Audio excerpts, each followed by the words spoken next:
আল্লাহ তাআলা বলেন অহংকার করা যাবে না। আল কিবরিয়া উরিদাই, অহংকার শুধু আমার চাদর, অহংকার শুধু আমিই করব, আল্লাহ বলছে, আর কেউ করতে পারবে না।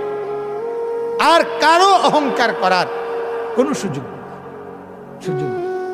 হাদিসের মধ্যে আছে আল্লাহর নবী সাল্লাল্লাহু আলাইহি সাল্লাম তিনি কোনোদিন পিছন দিকে হেলান দিয়ে জুতা পায়ে খাবার খেতেন না, বলতেন এটা অহংকারের পরিচয়।